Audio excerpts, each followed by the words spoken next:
अमरावती शहराच्या हृदयस्थानी असलेला जयस्तंभ चौक आणि त्याच चौकात उभा असलेला गुलशन टॉवर, परंतु व्यवसायाने गजबजलेला हा परिसर आज कचऱ्याच्या विळखात सापडलाय. अमरावती शहरातील सर्वात महत्त्वाचा व्यावसायिक परिसर म्हणजे जयस्तंभ चौक.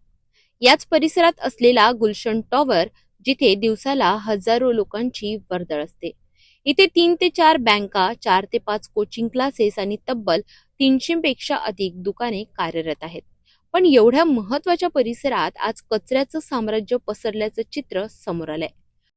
गुलशन टॉवर परिसरातील नाल्या महिनोन-महिने साफ केल्या जात नाहीत. स्थानिक नागरिकांच्या मते अनेक दिवस सफाई कर्मचाऱ्यांचा इथे फेरफटका सुद्धा झाला नाही. महानगरपालिकेची घंटागाडी देखील या परिसरात दिसत नाही. त्यामुळे कचरा रस्त्यावर साचतोय आणि दुर्गंधी पसरतेय. यात भर म्हणजे परिसरात असलेल्या वाईन शॉपमुळे रात्रीच्या वेळी काही नागरिक इथेच बसून दारू पितात. यामुळे परिसरातील व्यापारी आणि रहिवाशांना मोठा त्रास सहन करावा लागतोय. अनेकदा संबंधित विभागाकडे तक्रारी करण्यात आल्या, मात्र अद्याप कोणतीही ठोस कारवाई झालेली नाही.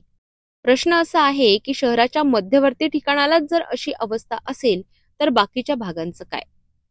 अमरावती महानगरपालिका प्रशासन याकडे लक्ष देणार का, की नागरिकांना असाच त्रास सहन करावा लागणार?